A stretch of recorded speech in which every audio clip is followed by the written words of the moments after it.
very good evening to you and welcome to this evening's episode of The Watchdog. My name is Vuyo Mvoko. The National Treasury has announced a 36 billion rand support package in response to the recent violent unrests in KwaZulu-Natal and Gauteng. The package will go towards supporting businesses to rebuild following the recent unrest, as well as towards supporting vulnerable households.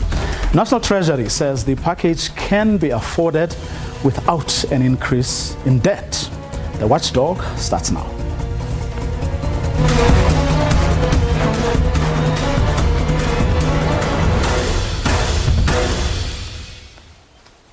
National Treasury says the recent unrest will further derail economic recovery. It will further dampen business confidence, reducing private investment and future GDP growth. The package to rebuild from the riots will include a reintroduction of the 350 rand social relief of distress grant until March next year at a cost of 26.7 billion rand. The Defence Force will get 700 million rand and the police will get 250 million rand to maintain law and order.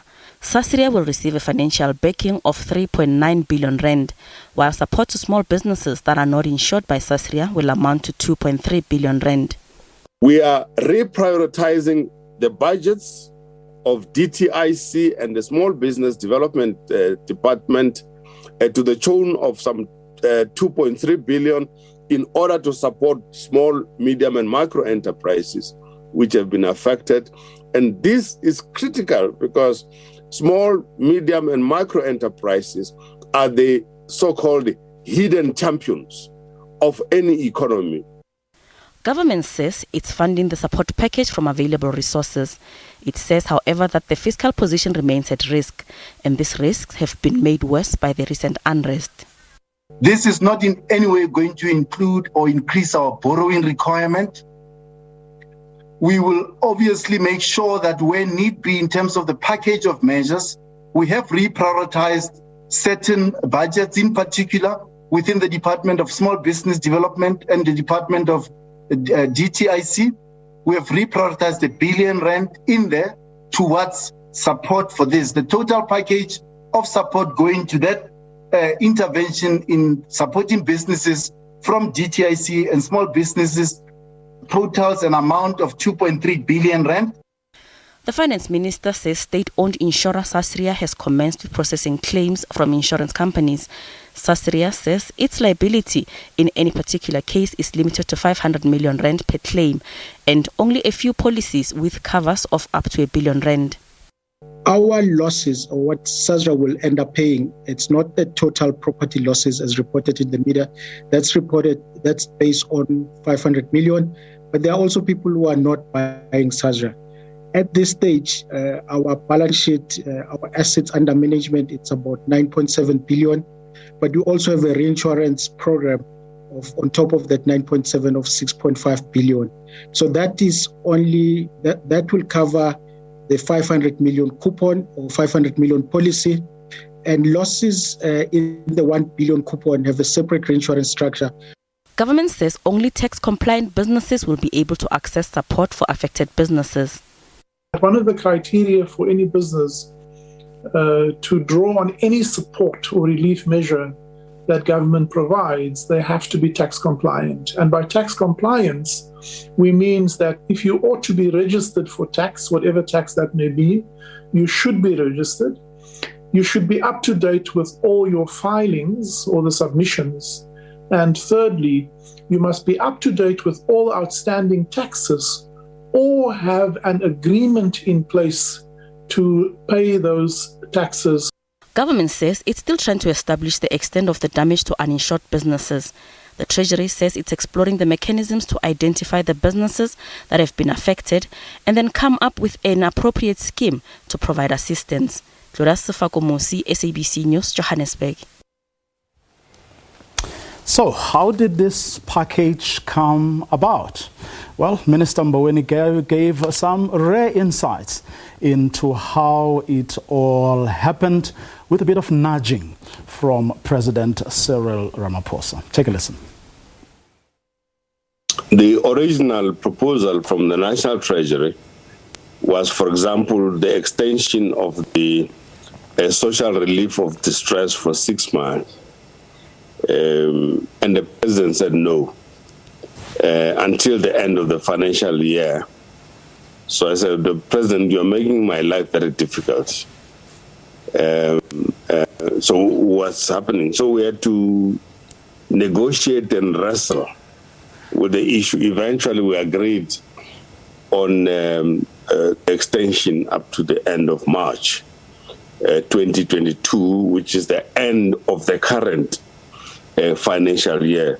But it was quite a good experience. And I think both the president and myself got to understand and know each other much better during those conversations. But the next question you're going to ask me is, where is the money going to come from? Well, I can tell you that our revenue collection has been much better than anticipated in February.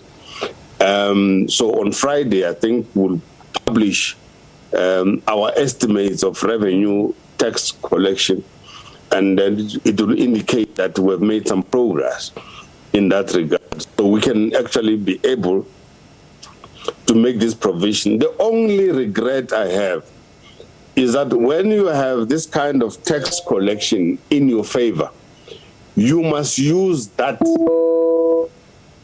for investment and not for consumption. That is the problem I have, but my job, I'm in the government, I'm in the center of the government, and I try and see what we can do to drive things in the direction of investment for the future and not in the direction of consumption for the current period. Now, if it wasn't for COVID-19, I would have accepted the minister's invite to go to Magubaskloof, where he is. And that's where we would have had a fire chat about everything and anything that is in his portfolio. But unfortunately, in the times that we live in, we couldn't do that. So we had to settle for an online fire chat. I began by asking him what he thought of the wage agreement that has just been concluded between the government and public servants. Here's how that conversation, not only about the public wage bill, but a whole lot of other things, went. The public sector wage negotiations, those are handled by Minister Senzo Mnu, the Minister of the Department of Public Service and Administration. He has not clearly pronounced as yet what the nature of the discussions and the conclusions are.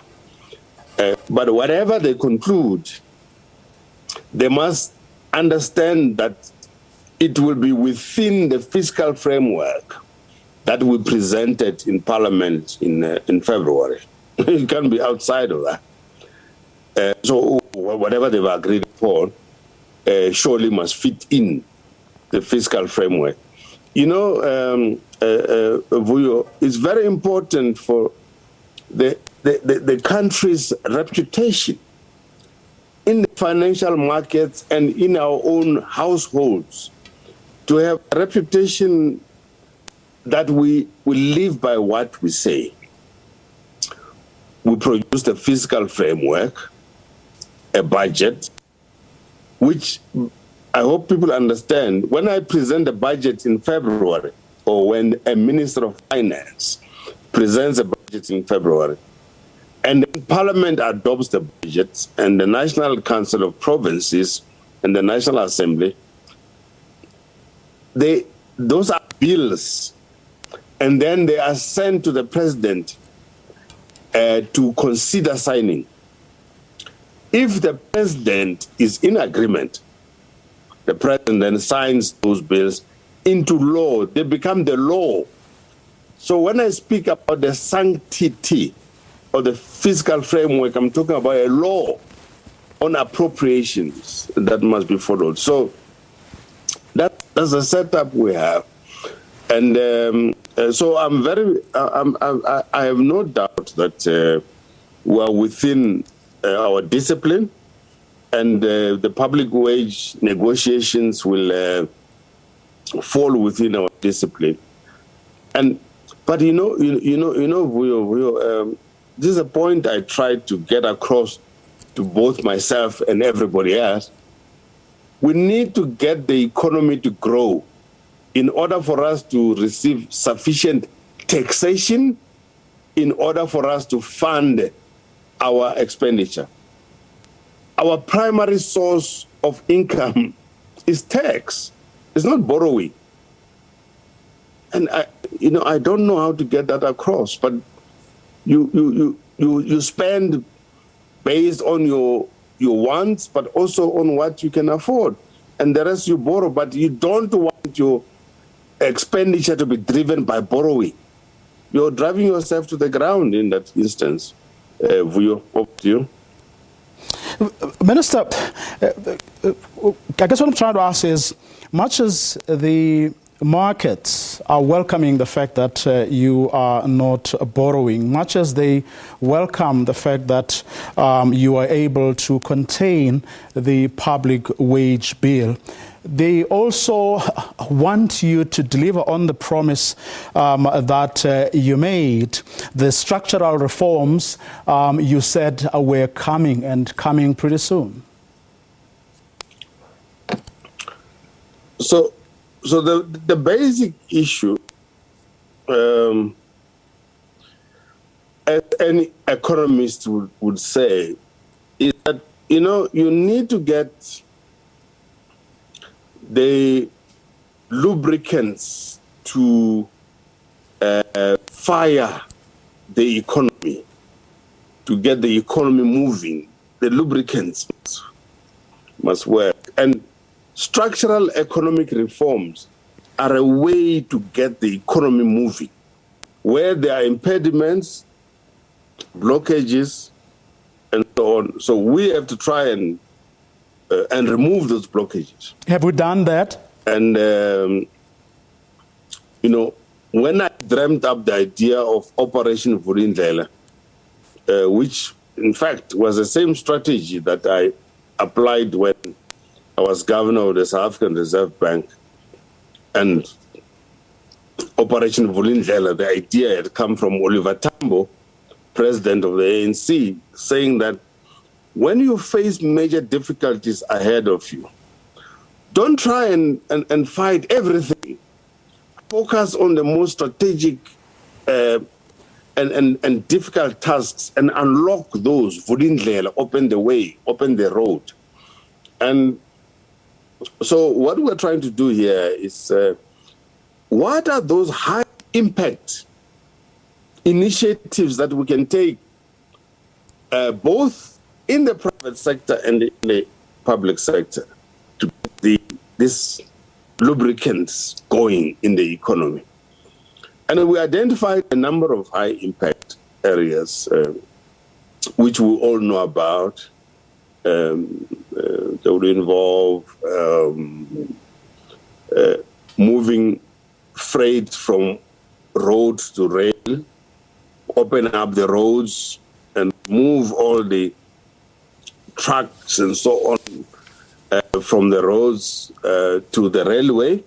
Somebody's going to ask me about the job for the drivers. I have an answer for that. The speedy implementation of the so-called spectrum. Spectrum is a way of saying let's open up the technological route for access to the internet, the airwaves, and so on. This is governed by a treaty of the International Telecommunications Union. So we're working together with the Department of Communications to deal with this matter. But let me drop a bombshell. This spectrum issue has been discussed for over 10 years. Why is it a problem? Why has it not been resolved? The reason why it has not been resolved is because there's too many fingers on the till. Vuyo? Wendiva? Yes, I'm listening, Minister. Wendiva? Yes, I'm hearing you. You're saying there are too many fingers on the till, but then also don't forget that it was the government that also took the regulator to court, resulting in even more delays. Yes, but Wendiva, when I said there's too many fingers at the till. Expand, Minister, if you will. There are too many corrupt people who are contaminating the system. The decision-making system, they want ownership of this or that percentage of the spectrum. They use political influence to delay decisions and so forth and so on, as they say in the Eastern Cape and so forth and so on. Too many fingers at the till. That's why we need the justice system to be on our side, to have a transparent process that delivers a good result for our country. Our country cannot be held to ransom by people who have got fingers on the till. How many ministers of communications have we had in the past 10 years? That tells you a story. Not that the people who were in the positions were corrupt, but there were too many corrupt forces around and made it difficult for these poor ministers to proceed with the decision. Anyway, that's about spectrum. Structural economic interventions, reforms also. But Minister, allow me to chip in here. No, let me finish. In the power sector, and the president has now announced that in the power sector, private companies will now be allowed to produce up to 500 megawatts of power. That's a huge, it's a huge structural economic reform. It's huge. And I think we should be grateful for the president for taking us in this direction. But lastly, we have to focus on education and skills development, because there's been such a massive change in the structure of the South African economy, from dependence on mining and agriculture, quarrying, heavy manufacturing like ISCO and so on, and now into banking, finance, wholesale, retail trade, government services, domestic services, and so on. It means our education system must match. And at the moment, unfortunately, there's a mismatch. And that's one of the difficulties we face. So the structural economic reforms have to go on. It's a constant struggle, but we must keep on it. And that's why we're here in the government as leadership to push through the reform agenda. Over to you, Vuyo. But Minister, do you think that you are doing enough? Yes, you are mentioning the issue of many hands in the till when it comes to the issue of the spectrum. But let's take mining. Earlier you said that the reason we are not going to borrow the 36 billion rands is going to come from better than expected revenue collection. And in the main, is coming from the financial services and the mining sectors. Now, the very same mining sector is complaining bitterly about how other departments, led by ministers, obviously, are actually not coming to the party. They have stopped complaining about the issue of certainty, for example, because they believe the minister responsible for mining is doing a lot to try and meet them halfway. But they are frustrated by water affairs, for example. They're not getting licenses. They're not getting water. They are frustrated by law enforcement agencies because people just invade or come and demand what amounts to ransoms, basically. And they don't know how to handle that. As a result, even those who go outside to raise some money for these big projects, unable to undertake them because there are these issues that remain resolved, and the finger often points at members of your own executive, that they are not playing their roles.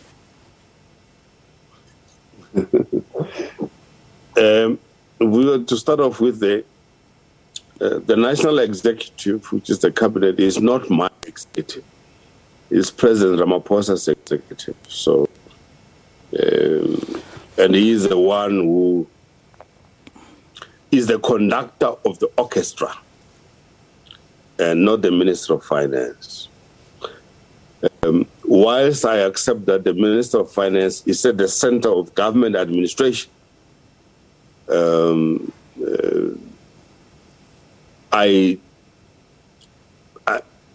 executive is not my executive. Now, I think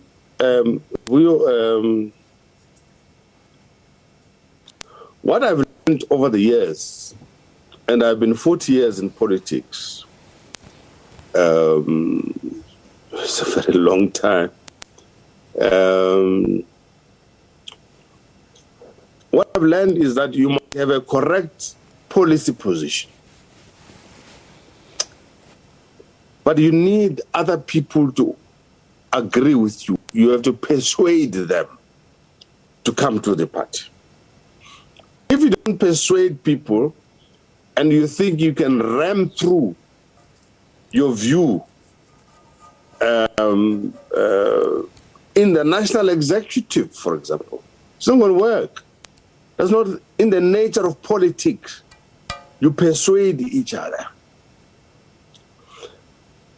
But unlike some people, I am of the view that I need to have a theoretical framework which guides my decision-making.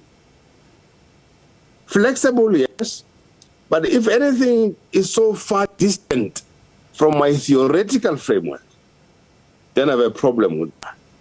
So I don't believe in consultation for the sake of consultation and hearing people's views and so on. The views must help me to understand how they are internally consistent with the framework we were going. Let me give an example. We have decided upon the district development framework, okay? Now, the district development framework says, amongst others, let's pull together the resources of the state and the private sector into the development of a particular district. Say, for example, Mopani district, where I am the political champion. What are the developmental needs at the Mopani district? Roads, water, sanitation, clinics and schools, hospitals are there. Not enough, maybe another, in Mopani district, maybe another 2 hospitals, and then maybe, 3 or 4 clinics supporting the hospitals. But the people just want water. It's a genuine request. So, and then they need peace and security, which is the police. We need social workers to help counsel people and so on. It's a holistic developmental framework. That's what we must focus on for the benefit of our people. So I think the national executive, the way I understand it, is in line and in sync with the president's view about what we need to do in our country. We have so many possibilities, and we must grab them and utilize them. Vuyo? But Minister, I get you saying you can't, negotiate with people forever, and there are areas that you have no jurisdiction over. The executive, as you say, belongs to the president. He's the person who leads that.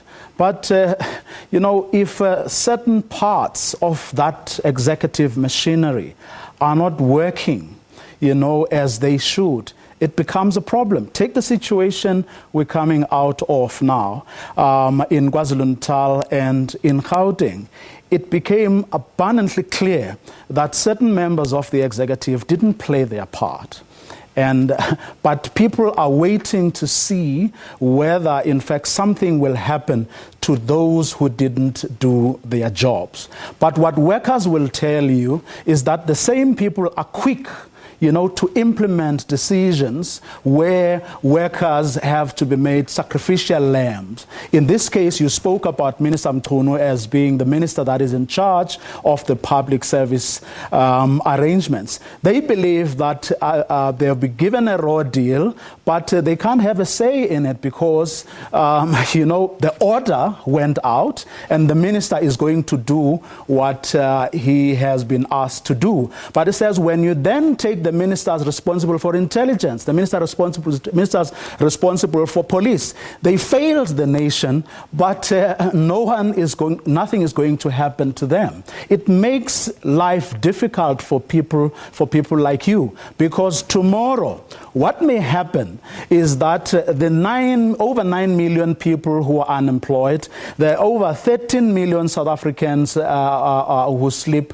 hungry, may then be used by opportunistic elements, some within your party, others with their own nefarious agendas outside of your party and outside of government. But it's going to be difficult for people to then, not play along because people are hungry, because people don't have jobs. So you do have a responsibility together with your cabinet colleagues to make sure that each and every person plays their part. Yeah, thank you very much for that. One of the things that we sought to do today was to, as Steve Chete used to say, to buttress. Go for botoro, to buttress, to put the butter on the presidential statement on Sunday. Now, I'm the Minister of Finance for now. I'm responsible for the stability of the financial system and financial security of the country. In this current crisis, I had to communicate to the population what is it that we're doing. And we had to make sure that it's understood that the following are very important. Speed up of the vaccination program, which the Minister of Tourism, Acting Minister of Health is doing very well in speeding that up. My own MEC of Health here in Limpopo, she's doing absolutely well. She's the one who vaccinated me with the first dose and the second dose. She makes sure she does that, and that I'm not a defaulter. So I've been vaccinated twice. So vaccination, very important for our country. And the National Treasury, therefore, has to stand behind the Department of Health in making sure that the vaccination program proceeds. Number two, given the destruction occasioned by the rioters and so on, and looters recently in KwaZulu-Natal and Gauteng, SASRIA, the South African Special Risks Insurance Association, stands ready to provide payments for the claims, insurance claims which will come about. It's a very important point that we try to make today. Number three, we made the point that the National Treasury, the National Revenue Fund, stands ready to support the small business, small, medium, and micro businesses in our country, because these are the hidden champions of our economy. So we stand ready. Initially, the Department of Trade and Industry Competition, together with the Department of Small Business Development, will have the war chest of 2.3 billion rand to support and assist small businesses. Fourthly, that the Unemployment Insurance Fund would proceed and provide cover for under the so-called TERS program. Very important, hard-working people who have been contributing to UIF, businesses which are properly registered and contributing to UIF, the employees therefore should benefit from the TERS program. This is very important for our society. Number 5, we are reinstating, I must be careful, reinstating the social relief of distress until the end of March 2022. The lawyers were telling me I must be careful about this restating or continuing, whatever the case is. But anyway, people will receive the 350 until the end of March next year. We are introducing, number 6, the tax incentives, the employment tax initiative, in order to support private enterprise in employing people.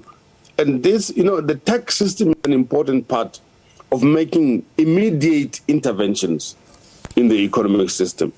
We are providing for tax deferrals, pay as you earn, and also the excise duties or ad valorem taxes. And, details will be announced by the National Treasury. And finally, we're calling upon the financial institutions to work together with us in order to support businesses to recover, grow, and blossom. And I think that's what we're looking forward to. So, in short, Vuyo, this is what we've been trying to do today. It's been a long day, and we've tried to do the best that we can. As they say in English, we put our best feet forward for the benefit of our country. All of us must put our shoulders to the wheel for the benefit of our country. We have a beautiful country, and we can do better, much better. A fire chat of a different kind with Finance Minister Dido Mboweni. After the break, our analysts weigh in on the issues that conversation threw up. Don't go away.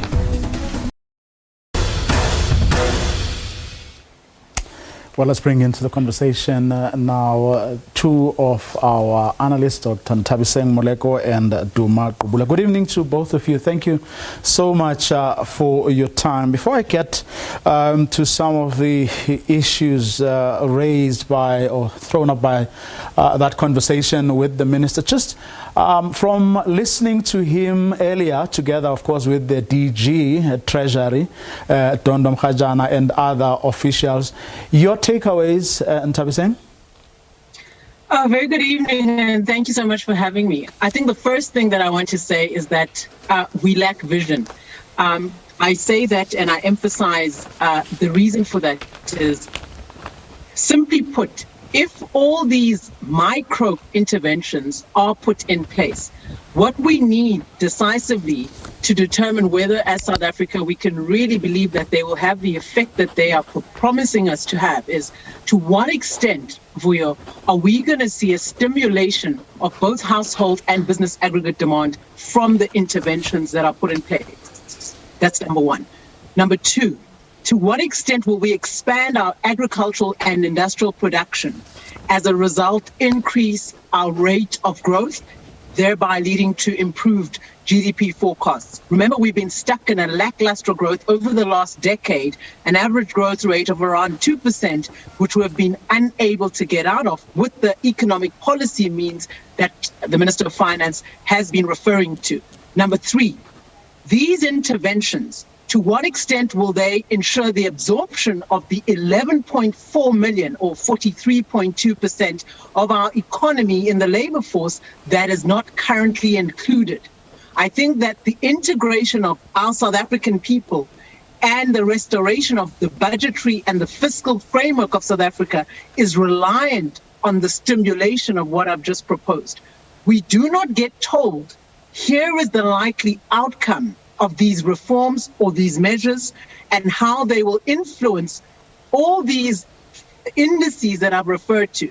Even if we implement these reforms, the outcome is usually that our growth doesn't sufficiently grow. We don't see enhanced productivity to the extent that we need.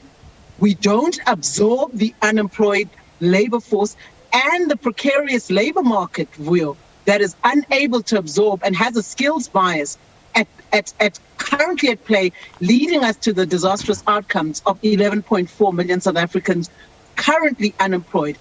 And the terms of trade generally is not improved to the extent that you see the export composition of South Africa increasing to the extent that you see productivity and gains in some of the former Bantustans in South Africa or the economic nodes outside of KZN, Gauteng, and Western Cape, which are the real economic nodes. So this will not happen from what you have heard today. And it's like putting a Band-Aid to an aneurysm. It won't necessarily deal with the cause and the root problem that you have. Well, Dumakubule, your takeaways.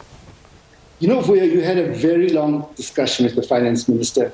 It was not about macroeconomic policy, not once. I don't know how to say, is that the structural reforms that the finance minister talked about were modeled in 2019 when they released their document. They said these reforms would result in 1 million jobs by the year 2030. According to my estimates, we need to create 17 million jobs by 2030 to have full employment. So even if these things, as Ntabiseng was saying, are implemented, every single document from the World Bank and Treasury explain that structural reforms do not deliver growth in the short term. So the analogy I want to say is that it's like telling a patient that is in ICU that they must eat healthy or, they must eat healthy and exercise. It is totally irrelevant to the issue at hand. Now, this week, I think recently, the IMF released the World Economic Outlook. And the world economy will grow by 6% this year. The US economy, 7%. China, 8.1%. India, 9.5%. And so forth. Brazil, 5%. South Africa is going to lag far behind that. Why is that the case? World countries in the world, they had unprecedented stimulus packages, $16 trillion, 17% of world GDP. We had an inadequate response to the crisis. The president announced a stimulus of 500 billion. According to my calculation, the actual stimulus to the economy was 125 billion, a quarter of that. And the government's contribution to that was 46.6 billion, 0.9% to GDP. So most of the stimulus was off budget, not related to the fixes. So we've had a very inadequate response to the crisis. And what has been happening this year? We've had many crises, overlapping crises, a public health crisis, a humanitarian crisis, an economic crisis. So within the economic crisis, we've had the austerity measures of the government. The finance minister talked about growing the economy. You can't grow the economy by withdrawing money from the economy. They have withdrawn 265 billion rands from the economy. These are the austerity measures. It is 50 billion rands from health in the middle of a pandemic. It is 39 billion rands from the police force, where they will retrench 18,000 workers. It is 36 billion rands from grants as in the budget. It is 25 billion rands from, and so forth. Every single department is impacted by these austerity measures. The second thing that happened is that we had the power blackouts. Then we had the over-the-top lockdown. And then we had the unprecedented social unrest over the past 3 weeks. So these things have reduced the growth forecast for the economy from 3.3% that the government optimistically think. So we're heading perhaps towards 2% growth. So this response is inadequate to the scale of the crisis, the proportion of the crisis they're facing in terms of unprecedented unemployment, poverty, inequality, and hunger. If you add it all up, it's about 0.7% of gross domestic product. this is an exercise in macroeconomic policy. We must decide what growth do we want for this year. We want 4%, 5%, and then we must put the resources to make that growth happen. So that is the only way that other countries in the world have done. I just want to end with the example of Brazil I've been looking at. Brazil started with a higher debt to GDP ratio than we did. At the end of last year, it was about 99% of GDP. And they had an unprecedented stimulus package in terms of cash transfers to the people. It was about 4.5% of GDP, way bigger than the previous one under President Lula. Brazil recovered. Brazil is now at pre-pandemic GDP. The finance minister says we will take 2023 to get to pre-pandemic GDP. And then Brazil's debt has gone down. So I need to explain. The minister said he wants to explain many times. I say the budget doesn't work like a household, because when the government spends money into the economy grows. And that reduces your debt ratio. And that is what we should be doing. And we really should. I'm not saying I'm opposed to structural reforms, but every single model that has been done shows that they don't deliver. And the things that we were talking about last thing, I was working at the Department of Transport 15 years ago when they were talking about these things, about road rail. None of them has happened. The Spectrum, 10 years. Why should we believe that they should happen now? You don't think that the lubricants, as he calls them, will take us anywhere, or certainly not at the pace we are seeing them moving, Duma? Is that your contention? No, because the response is inadequate to the scale of the crisis. We should be saying, what is our growth target? And our growth target, is it 4%? Is it 5%? And then we should reject this false binary between consumption and investment. Under normal times, you spend on investments, but these are not normal times. Every single stimulus package in the world, major ones, had a humanitarian component and a building back the economy component. So the analogy I use that in an earthquake, you first provide the humanitarian response, you look after the people who are sick, and you provide them with resources to get better. And then after the city. So that is how. Okay, we seem to be having problems with Duma's line there. Tabi saying, I also ask you, I mean, the minister spoke a lot about Operation Vulindlela. Does it not, as far as you are concerned, begin to speak to that vision you said right at the beginning is what is sadly lacking?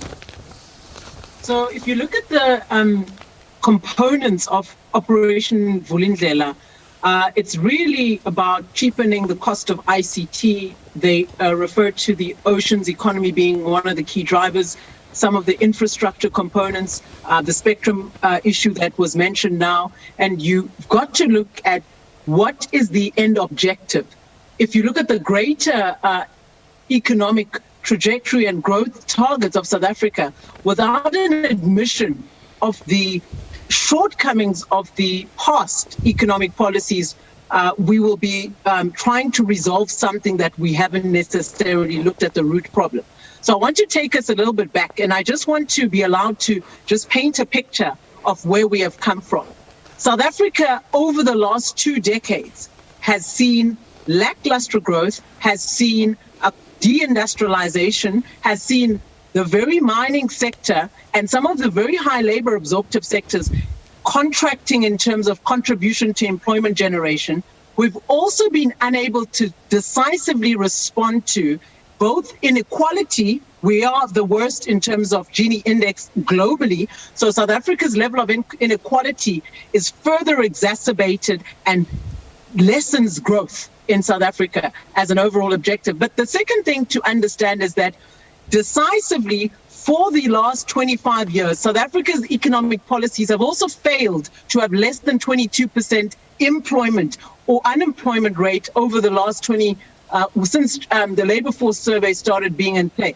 So what this is telling you is, irrespective of the investment or the targeted economic policy drives, the results are not yielding sufficient impetus. They're not yielding a transformed or an inclusive economy.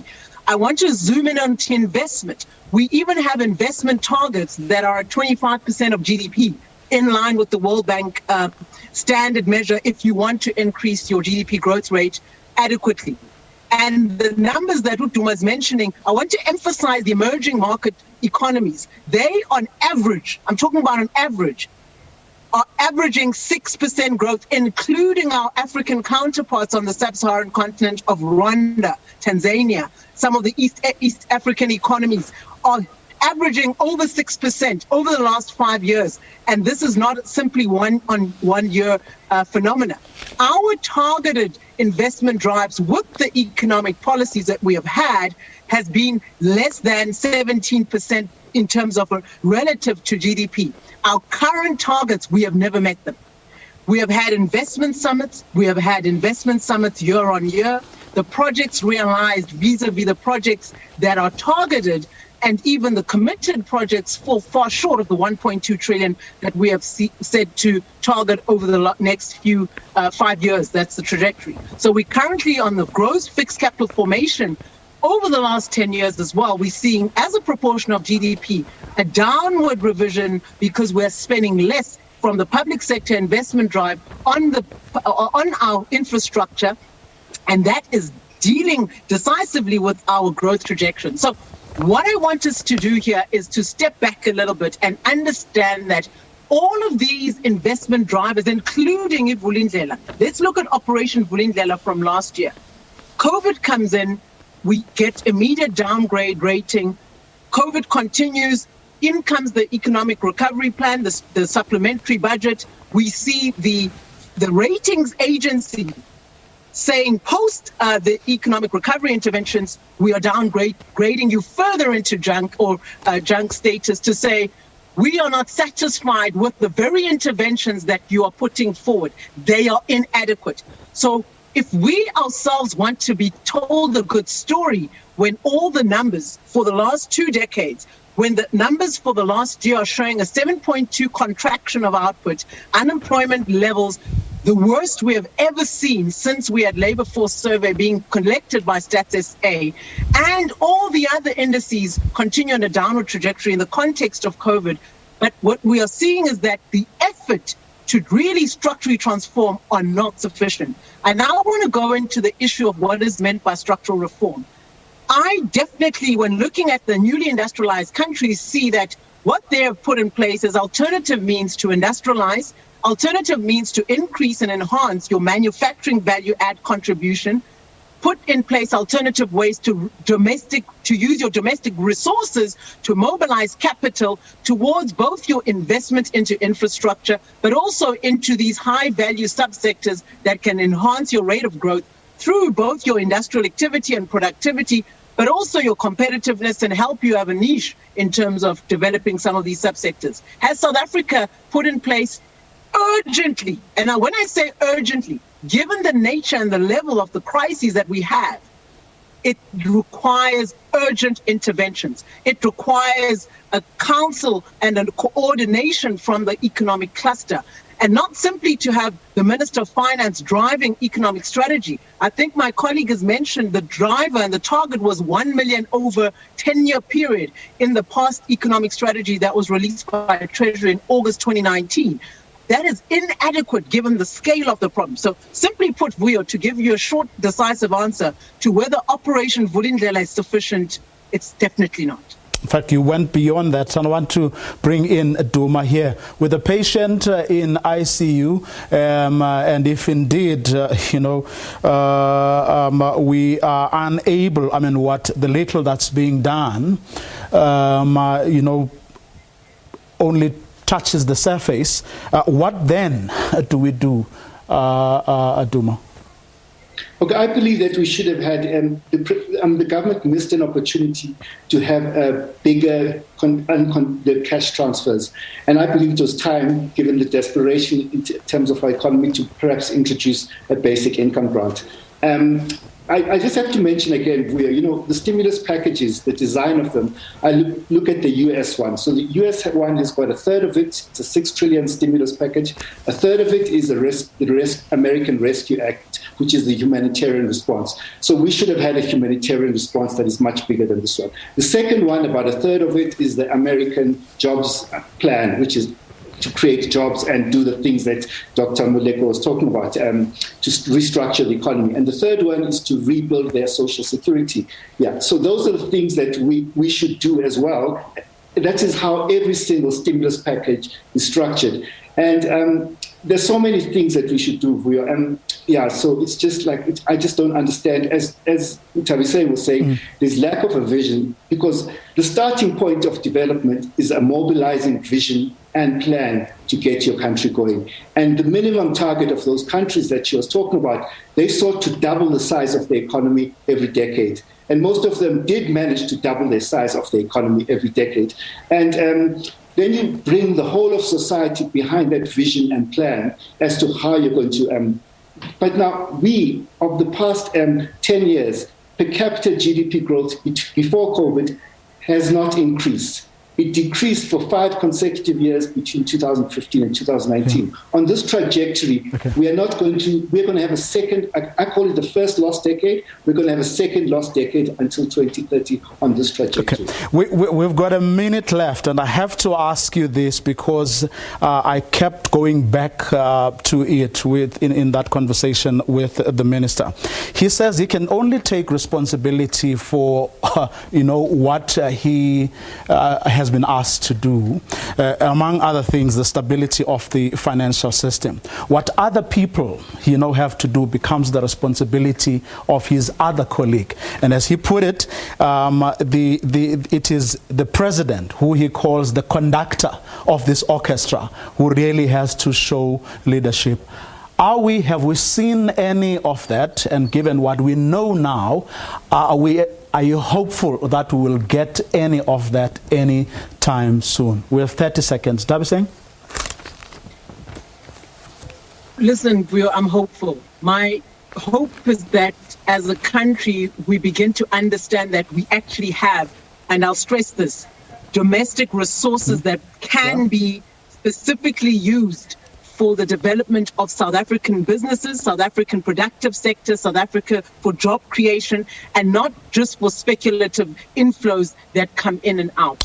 My hope is that we begin to invest in ourselves, crowd in outside investment, but focus on the South African project ourselves. If we ourselves as South Africans are not willing to invest locally into areas that previously have not necessarily been invested into via infrastructure, economic nodes, and into I'd say South Africa is a very much of an oligopolist framework in terms of key subsectors.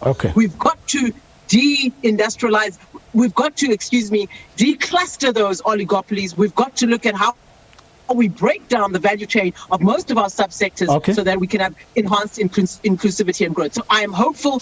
We've got to do things differently, though, if we are going to get there. And that's where we're going to leave it. Thanks to both our guests, Dr. Tabiseng Moleko and Duma Qubule. And that's all we had time for this evening. To join us again tomorrow evening, 8 o'clock. Have a good night.